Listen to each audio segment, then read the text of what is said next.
Dalam nama Bapa dan Putra dan Roh Kudus. Amin.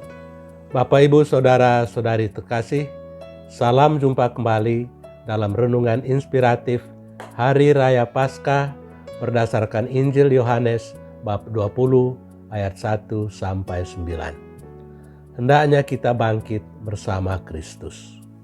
Bapak, Ibu, Saudara-saudari terkasih, pernah diceritakan tentang Magda, seorang gadis desa yang baik dan saleh. Tetapi oleh karena tekanan ekonomi, ia coba menggadu nasib di kota. Pada mulanya, ia bekerja pada sebuah pabrik garmen. Namun karena krisis ekonomi, perusahaan itu ditutup dan Magda di-PHK-kan. Dalam keadaan luntang-lantung, dia akhirnya menerima tawaran seorang ibu untuk bekerja pada perusahaannya.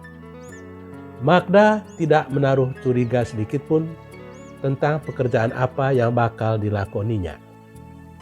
Setelah menginap beberapa hari di rumahnya, ibu itu mengirimkan Magda ke sebuah rumah bordil, tempat pelacuran. Di tempat itu, Magda dipaksa untuk melayani para lelaki hidung belang. Mula-mula ia memberontak. Tetapi karena tidak ada kemungkinan lain, maka dengan segala keterpaksaan ia menjalani saja pekerjaan itu. Namun lama-lama ia menjadi terbiasa dan malah merasa senang karena pekerjaan baru itu mendatangkan banyak uang. Kini Magda telah berubah dari gadis desa yang lugu kepada kupu-kupu malam yang siap memeras kantong para lelaki hidung belang. Pada suatu hari, secara kebetulan ia berjalan lewat di depan sebuah gereja. Magda tersentak. Ia teringat akan kapela kecil di kampungnya. Ia teringat akan teman-teman masa kecil ketika setiap hari Minggu mereka pergi ke gereja. Ia teringat rumah mereka yang kecil. Ia teringat akan kali yang berkelok-kelok di belakang kampung mereka. Ia teringat akan sawah-sawah yang seolah berbaris di lereng-lereng bukit. Magda ingat rumah. Ia ingin pulang kampung. Air matanya mengalir deras. Maka pada saat itu juga ia memutuskan untuk kembali ke kampung halamannya. Ketika ia memasuki kampung, hatinya tiba-tiba menjadi kecut dan ragu. Akankah orang tuanya masih menerima dia yang telah jatuh ke dalam lumpur dosa? Dari jauh, ia melihat rumahnya masih diterangi cahaya lampu pelita. Setelah mendekati, Magda merasa heran bahwa pintu pagar dan pintu rumah masih terbuka. Padahal seingat dia, pintu pagar dan pintu rumah tidak pernah terbuka pada malam-malam seperti itu. Gemercik langkah kaki Magda memecahkan kesunyian malam. Tiba-tiba ia mendengar suara ibunya yang berkata, "Magda, engkaukah itu?" Magda terkejut sekali karena hingga larut malam seperti itu ibunya masih berjaga. Lalu ia menjawab, "Ya, Bu. Tetapi mengapa hingga saat-saat seperti ini ibu tidak menutup pintu pagar dan pintu rumah?"